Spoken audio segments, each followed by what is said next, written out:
Bismillahirrahmanirrahim. Assalamualaikum warahmatullahi wabarakatuh. Dan salam sejahtera saya ucapkan kepada para hadirin sekalian. Alhamdulillah bertemu lagi kita dalam pentas Megah Forum yang julu-julu kalinya kita adakan. Pada hari ini saya Amira Faris binti Asri sebagai moderator forum bersama-sama dengan 3 orang ahli panel kita yang cantik jelita dan segak bergaya. Jadi sebelum tirai dibuka dan perbincangan dimulai, mohon kiranya saya perkenalkan terlebih dahulu ahli-ahli panel kita pada kali ini. Baiklah, ahli panel kita yang pertama Ustazah Nur Aisyah Hanani binti Yahya, dan di sebelahnya Ustazah Farah Adila binti Hamad Faisal. Seterusnya tidak dilupakan juga pada ahli panel kita yang terakhir, iaitu Ustaz Muhammad Amzah Hadi bin Muhammad Kushairi. Jadi untuk pengetahuan para hadirin sekalian, pentas forum kita pada kali ini akan mengupas tentang sebuah tajuk yang cukup menarik, iaitu penghayatan sunnah Rasulullah SAW dalam kehidupan individu, dakwah dan kepimpinan negara. Jadi saya percaya para penonton sekalian sudah tidak sabar mendengar setiap baik kata yang akan diutarakan oleh ketiga-tiga panel kita. Oleh itu, tanpa melengahkan masa lagi, saya akan meneruskan agenda utama kita pada hari ini. Para penonton yang dirahmati Allah, secara ringkasnya, sunnah ini merupakan apa yang dikeluarkan oleh baginda Nabi Muhammad SAW selain Al-Quran daripada kata-kata atau perbuatan atau pengakuan.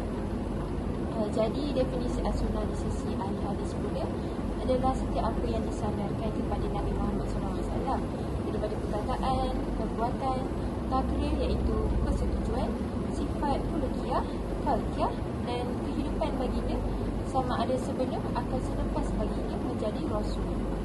Maka berkenaan dengan tajuk kita pada hari ini, iaitu penghayatan sunnah Rasulullah SAW, boleh Ustazah Aisyah, iaitu panel pertama kita, terangkan sedikit tentang bagaimana penghayatan sunnah Rasulullah ini dapat diaplikasikan dalam kehidupan seharian seseorang individu. Okey, baiklah. Pertama sekali, terima kasih saya ucapkan kepada Puan Moderator kita, yang saya hormati Ustazah Farah dan juga Ustaz Amzah yang bersama-sama menjadi panel bersama saya pada hari ini. Jadi sebelum saya memulakan pencerahan, terlebih dahulu izinkan saya untuk memperkenalkan sedikit tentang diri saya, iaitu saya Ustazah Aisyah Hanani binti Yahya, yang menetap dan berasal dari Selangor. Baiklah, terima kasih atas jemputan yang diberikan kepada saya untuk menghadiri majlis forum kita pada hari ini. Bagi menjawab persoalan tersebut, pertama sekali suka untuk saya terangkan terlebih dahulu secara ringkas tentang apakah yang dimaksudkan dengan penghayatan sunnah tersebut. Jadi di sini penghayatan yang dimaksudkan ialah usaha atau proses untuk mendalami, memahami, merasakan dengan penuh perhatian dan kesedaran serta mengamalkan dan menyebarkan ajaran dan teladan yang telah ditinggalkan oleh Nabi Muhammad SAW. Seperti mana yang Puan Moderator telah terangkan sebentar tadi, sunnah ini mencakupi tindakan, perkataan dan persetujuan Nabi Muhammad SAW yang menjadi pedoman dalam menjalani kehidupan seharian kita sebagai seorang Muslim. Maka dalam konteks ini, penghayatan juga boleh diertikan dengan ajaran, nilai atau praktik tertentu sehingga dapat diamalkan dalam kehidupan seharian kita. Secara ringkasnya, penghayatan akan melibatkan 3 aspek utama, iaitu yang pertama pengenalan, refleksi dan juga praktik. Jadi pengenalan di sini bermaksud tahap di mana seseorang itu memahami makna dan tujuan dari sesuatu perkara. Contohnya, seseorang yang belajar tentang rukun iman dan rukun Islam akan memahami tentang rukun iman mempunyai 6 perkara, manakala rukun Islam mempunyai 5 perkara. Seterusnya, refleksi adalah proses merenung dan menganalisis bagaimana ajaran atau nilai tersebut relevan dengan kehidupan seharian kita. Misalnya, selepas seseorang itu memahami tentang 6 rukun Islam tersebut, maka individu tersebut akan merenungkan kepada takdir dan bagaimana cara dia menghadapi kehidupan dan ujian yang telah ditetapkan oleh Allah SWT. Dan akhir sekali adalah berkaitan dengan praktik.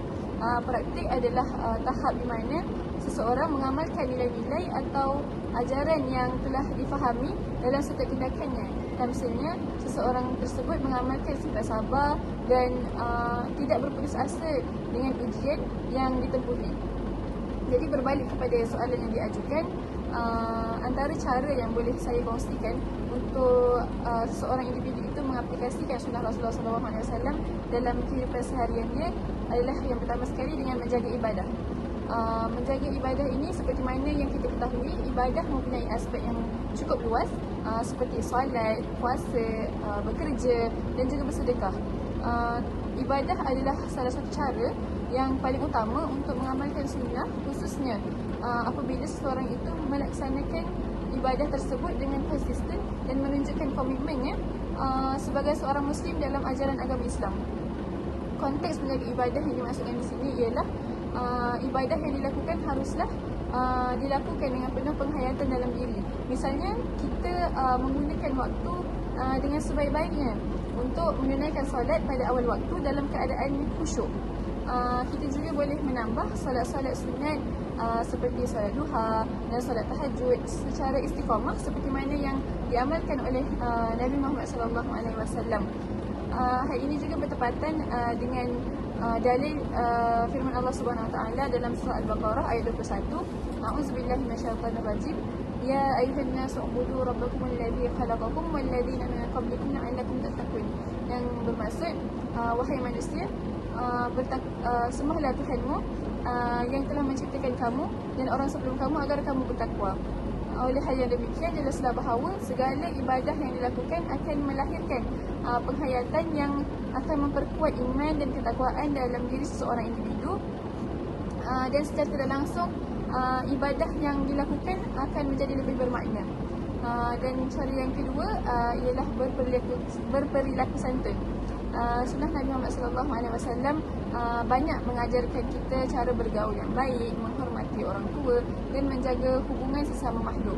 Jadi antara contoh yang boleh diambil daripada sunnah Rasulullah SAW ialah menyapa jiran tetangga dengan ramah dan membantu mereka yang berada dalam kesusahan. Seperti mana sabda Nabi Muhammad SAW, "Man kana yu'minu billahi wal yawmil akhir fala yu'zi jarahu, wa man kana yu'minu billahi wal yawmil akhir falyukrim dhaifahu." Yang bermaksud barang sesiapa yang beriman dengan Allah dan hari akhirat, maka janganlah sakiti jirannya, dan barang siapa yang beriman dengan Allah dan hari akhirat, maka hendaklah dia memuliakan tamunya. Berdasarkan hadis tersebut, Nabi Muhammad SAW menjelaskan antara kesempurnaan iman seseorang itu adalah mempunyai sifat suka memuliakan tetamu, sama ada kaya atau miskin, yakni menyambutnya dengan wajah yang ceria dan membalas ziarah mereka dengan menziarahi dan bertandang ke rumah tetamu tersebut. Dan akhir sekali, antara penghayatan sunnah Rasulullah yang boleh diaplikasikan dalam kehidupan seharian seorang individu adalah dengan berkata-kata yang baik. Sebagai umat Islam yang berakhlak mulia, menggunakan kata-kata yang baik dalam setiap percakapan adalah salah satu amalan Rasulullah SAW yang boleh diaplikasikan dalam kehidupan seharian kita. Selain mencontohi akhlak dan perilaku baginda, kata-kata yang baik juga dapat menciptakan suasana yang positif dan selesa, khususnya ketika kita berbual.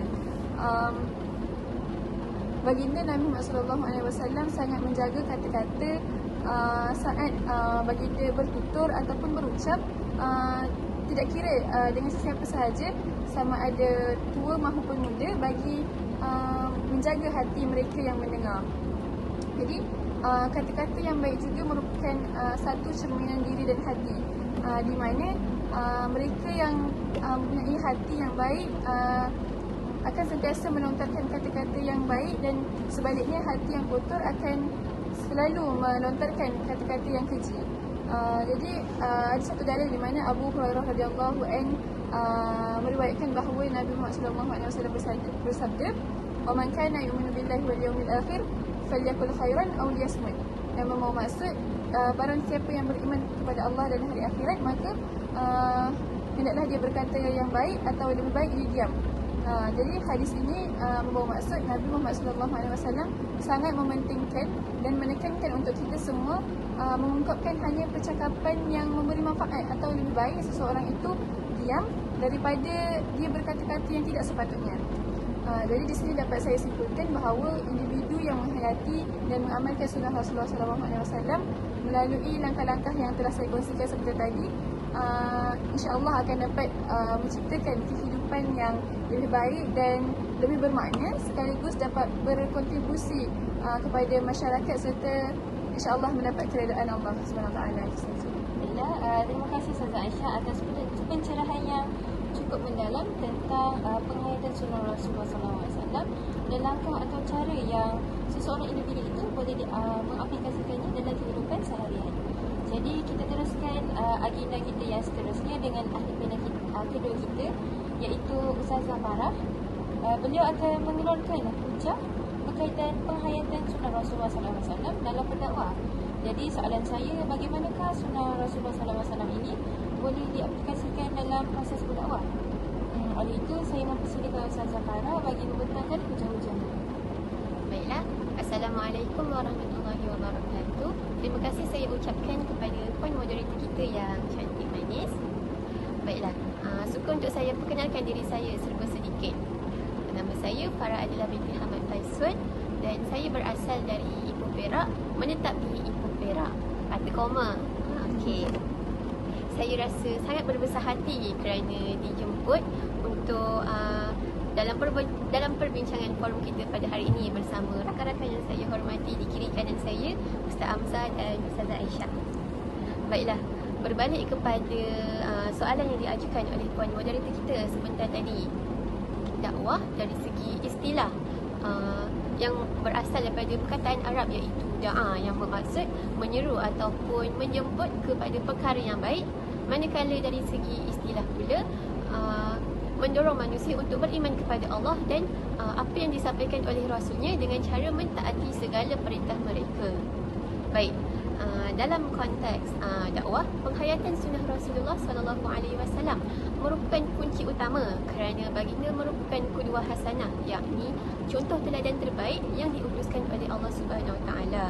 Penghayatan sunnah Rasulullah SAW dalam dakwah amat relevan dan penting yang boleh dijadikan sebagai pedoman dalam menyampaikan dakwah kepada masyarakat maulid kita hari ini. Pertama sekali, kita perlulah mengetahui bahawa dakwah Rasulullah SAW sentiasa menggunakan pendekatan berhikmah dan lemah lembut. Baginda tidak pernah mengasari ataupun menggunakan kata-kata yang tidak baik dalam menyampaikan dakwah kepada orang yang kekurangan ilmu mengenai Islam ataupun orang yang belum menerima Islam. Bahkan baginda sentiasa berdakwah dengan bijaksana dan menjaga perasaan orang yang diajar. Dalam surah An-Nahl ayat ke-125, Allah Subhanahu Wa Taala telah berfirman, A'udzubillahi minasyaitonir rajim. Ud'u ila rabbika sabili rabbika bil hikmati wal mau'izatil hasanah wajadilhum billati hiya ahsan. Inna rabbaka huwa a'lamu biman dhalla an sabilihi wa huwa a'lamu bil muhtadin. Maksudnya, serulah wahai Muhammad ke jalan Tuhanmu dengan hikmah, kebijaksanaan dan nasihat pengajaran yang baik, dan berbahaslah dengan dia, iaitu orang yang engkau serukan itu dengan cara yang lebih baik. Sesungguhnya Tuhanmu lebih mengetahui mengenai orang-orang yang sesat dari jalannya, dan dia jugalah yang lebih mengetahui akan orang-orang yang mendapat hidayah petunjuknya. Baiklah, pusatkan ayat ini kita boleh kaitkan dalam konteks masyarakat moden kita hari ini, yang di mana ramai orang mempunyai latar belakang yang berbeza ataupun kita panggil bi'ah yang berbeza.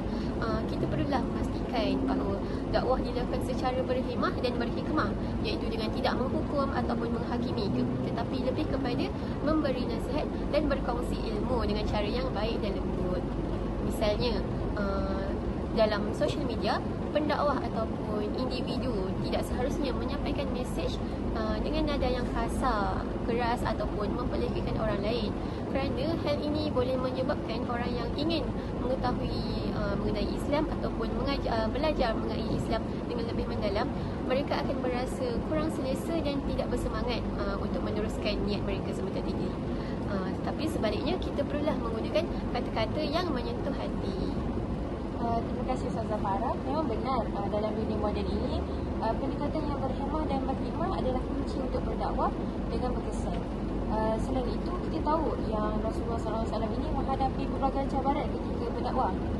Jadi, adakah kita juga perlu mencontohi kesabaran baginda dalam menghadapi cabaran dakwah pada zaman sekarang? Terima kasih Ustaz Anis.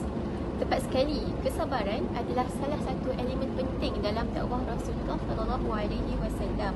Sebagaimana yang kita tahu dalam sirah Rasulullah, ketika baginda menyampaikan dakwah kepada kaum musyrikin secara terbuka, baginda menerima banyak cemuhan, tentangan dan berbagai perkara-perkara yang tidak baik. Namun baginda tetap tidak berputus asa, apatah lagi membalas perbuatan-perbuatan tersebut. Jadi pada zaman kini kemungkinan kita dalam berdakwah kita akan menerima kritikan dan cemuhan, tetapi sebagai umat Islam kita haruslah mencontohi kesabaran Rasulullah SAW. Kerana dakwah sememangnya memerlukan ketabahan dan usaha yang berterusan. Kita juga boleh berdoa kepada Allah dan berharap agar Allah memberikan hidayah kepada mereka yang mendengar dakwah-dakwah kita, kerana sesungguhnya hanya Allah yang boleh menyebabkan perubahan hati seseorang. Ya, Ustazah Farah, itu satu pandangan yang baik. Jadi dalam dunia semakin maju ni, kita mempunyai banyak teknologi yang boleh dimanfaatkan. Bagaimana pula sunnah Rasulullah SAW ini mengajar kita untuk memanfaatkan peluang ini? Bolehkah Ustazah Farah terangkan? Terima kasih Ustaz Anis. Sudah tentu Rasulullah SAW menggunakan setiap peluang yang ada untuk menyebarkan Islam. Pada hari ini kita mempunyai media sosial, blog, video yang boleh dijadikan sebagai platform untuk kita berdakwah. Tetapi kita harus ingat untuk mengekalkan adab dan akhlak ketika berdakwah menggunakan platform-platform ini. Janganlah kita gunakan media sosial untuk menyebarkan kebencian ataupun fitnah, tetapi sebagai medium untuk kita berkongsi ilmu dan menyebarkan mesej yang positif dan bermanfaat. Alhamdulillah, terima kasih Ustazah Farah atas pandangan yang sangat bernas. Jadi jelaslah bahawa penghayatan sunnah Rasulullah SAW ini memberi kita panduan yang sempurna dalam menyampaikan dakwah pada masa ini.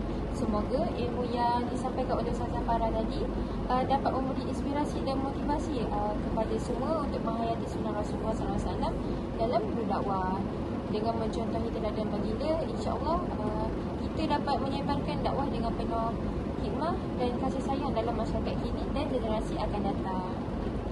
Jadi pak kata pepatah, tak kenal maka tak cinta. Oleh itu dipersilakan penulis kita yang terakhir, iaitu Ustaz Hamzah, untuk memperkenalkan diri terlebih dahulu. Saya persilakan. Bismillahirrahmanirrahim. Assalamualaikum warahmatullahi wabarakatuh. Diucapkan kepada ustazah dan juga penonton yang hadir pada hari ini. Terima kasih kepada puan moderator kita, Ustazah Amirah Farhanis, kerana sudi menjemput saya dalam menyertai perbincangan forum yang saya kira cukup megah pada hari ini. Tidak lupa juga kepada sahabat-sahabat saya, Ustazah Farah, Ustazah Aisyah, yang sudi memberikan sedikit masa dan ruang untuk hadir bersama-sama dalam berkongsi ilmu pada hari ini. Baiklah, seperti puan moderator kita minta, tak kenal maka tak cinta. Saya perkenalkan diri saya terlebih dahulu. Nama saya Muhammad Amzar Hadif bin Muhammad Kushairi. Saya lahir dan menetap di Seremban Negeri Sembilan. Dan saya juga merupakan anak ketiga daripada 3 orang adik-beradik. Baik, saya berharap dengan hadirnya saya dalam menyertai forum ini, bukan sahaja saya mampu menyampaikan ilmu yang bermanfaat kepada penonton yang hadir pada hari ini, malah saya juga dapat menambah ilmu daripada panelis yang lain yang saya kira sangat hebat pada hari ini. Ya, terima kasih Ustaz Hamzah. Baiklah, tanpa membuang masa, saya rasa kita boleh teruskan dengan agenda kita yang seterusnya, iaitu tentang sifat-sifat kepimpinan.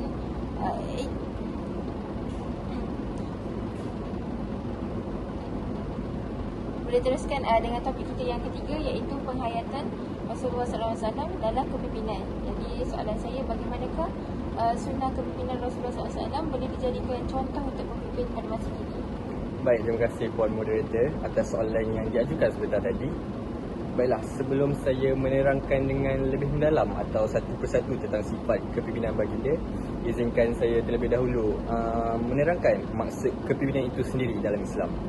Baik, kepimpinan merupakan satu tanggungjawab yang sangat besar dalam Islam itu sendiri.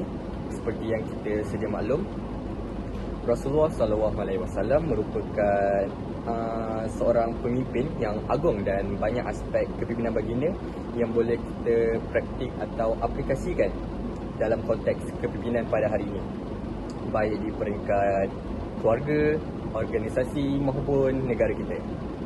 Baik, Allah SWT berfirman dalam Al-Quran dalam surah An-Nisa ayat ke-58 yang bermaksud, sesungguhnya Allah menyuruh kamu untuk menyampaikan amanah kepada yang berhak, dan apabila kamu menghukum di antara manusia, hendaklah kamu menghukum dengan adil.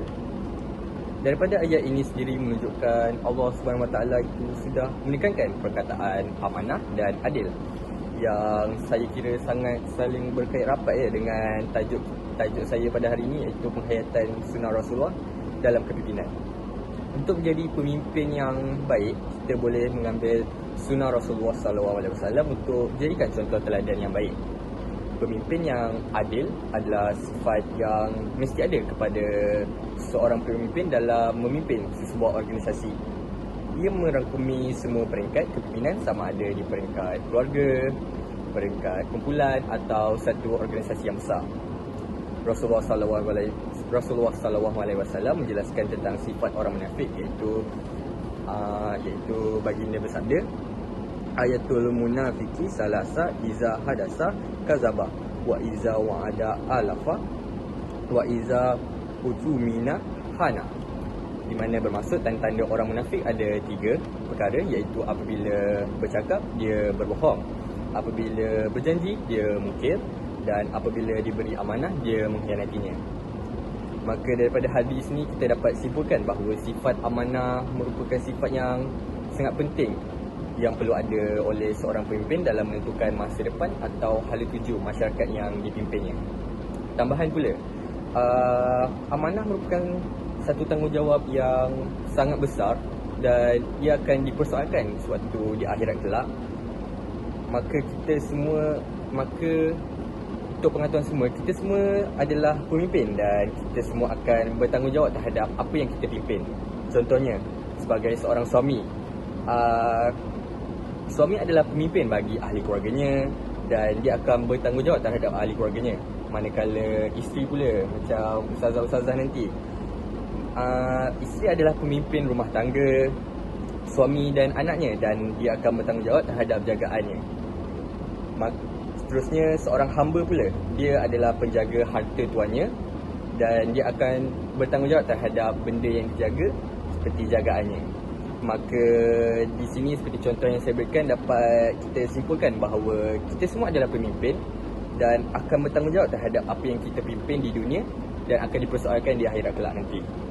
Kesimpulan yang saya boleh buat ialah amanah itu sendiri luas kerana ia bukan sahaja melibatkan sesuatu yang diamanahkan oleh orang lain kepada kita, tetapi kita juga perlu amanah terhadap diri sendiri, keluarga dan masyarakat sekeliling. Benar sekali saudara Ustaz Hamzah. Sifat adil dan amanah merupakan sesuatu yang saya kira senari apabila kita bincangkan tentang konsep kepimpinan. Bagaimana pula dengan penerapan musyawarah dalam ketika memimpin?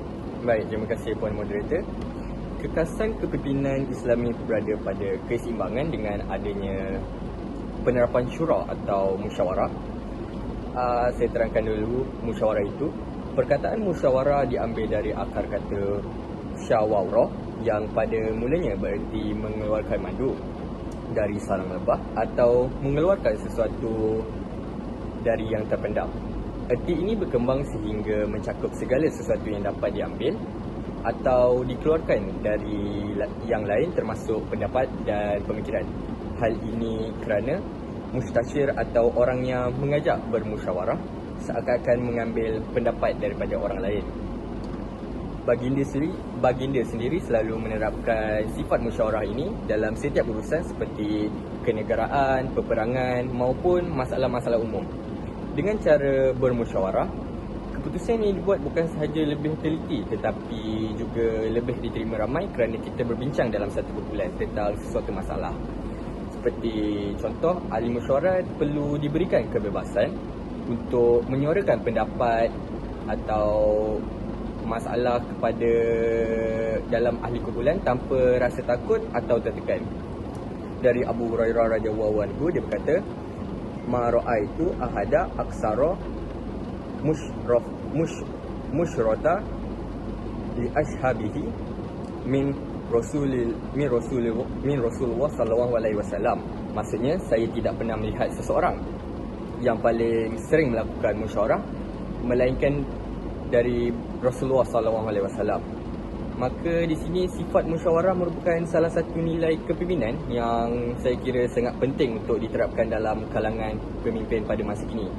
Musyawarah yang seperti yang saya terangkan tadi membawa maksud perbincangan bersama bagi mencapai kesepakatan dalam membuat sesuatu keputusan. Maka melalui musyawarah, pemimpin dapat memastikan setiap keputusan yang diambil adalah hasil daripada pandangan terbuka yang melibatkan pelbagai pihak berkepentingan. Misalnya, pemimpin negara boleh mendengar pandangan rakyat, ahli pakar serta pemimpin masyarakat yang lain bagi untuk memahami sesuatu isu daripada pelbagai sudut. Contohnya, untuk pemimpin zaman sekarang mungkin seperti kita di negara kita mempunyai masalah banjir. Jadi mungkin pemimpin boleh turun padang sendiri dan mendengar keluhan rakyat tentang masalah banjir, dan pemimpin boleh mengambil inisiatif dan pendekatan yang terbaik untuk menangani isu banjir tersebut. Maka ini sejajar dengan prinsip demokrasi yang menghargai suara majoriti. Maka kesimpulan yang boleh saya buat daripada sifat musyawarah ini, sifat musyawarah sangat penting bagi pemimpin untuk memastikan keputusan yang diambil bersifat inklusif, telus dan dihormati oleh semua orang. Pemimpin yang mengamalkan musyawarah bukan sahaja dapat membina kepercayaan dalam kalangan rakyat, tapi juga memastikan kepimpinan yang adil dan berwibawa, insya-Allah. Terima kasih Ustaz Hamzah atas penerangan yang saya rasa cukup masam, manis dan maksudnya tentang penghayatan sunnah Rasulullah dalam kepimpinan. Sememangnya musyawarah itu sangat penting dalam memastikan kesepakatan itu dapat dicapai. Maka dapat saya simpulkan bahawa penghayatan sunnah Rasulullah SAW ini dalam kehidupan seharian adalah penting untuk membentuk sasiah yang bagus dan penuh dengan nilai-nilai kebaikan. Rasulullah SAW juga menunjukkan contoh kepimpinan yang unggul melalui sifat-sifat seperti musyawarah, keadilan, kejujuran dan kasih sayang terhadap umatnya. Penghayatan sunnah ini bukan sahaja dapat memperkuat akhlak individu, tetapi juga menyatukan masyarakat melalui nilai-nilai Islam yang membawa kepada kebahagiaan dan keberkatan hidup. Sebagai moderator kita seharusnya menjadikan sunnah Rasulullah ini sebagai panduan dalam melakukan tugas harian, khususnya dengan menekankan sifat keterbukaan, kesabaran dan adil dalam membuat keputusan. Dengan mencontohi akhlak-akhlak dan sifat Rasulullah ini, kita dapat menjadikan khalifah yang dengan mencontohi akhlak dan sifat-sifat Rasulullah ini, kita dapat menjadikan khalifah yang dihormati dan menjaga keamanan dengan baik selaras dengan ajaran Islam. Saya berharap agar forum perbincangan kita pada hari ini bukan sahaja mampu memberikan motivasi kepada semua penonton, malah semua penonton dapat menerapkan semua sifat Rasulullah SAW ini dalam kehidupan seharian mereka. Jadi saya selaku moderator pada hari ini ingin memohon maaf sekiranya terdapat kesilapan ketika kita bicara, dan saya juga ingin memohon maaf di atas bagi pihak ahli panel kita pada hari ini. Jadi sekian, terima kasih. Terima kasih. Assalamualaikum warahmatullahi wabarakatuh. Terima kasih.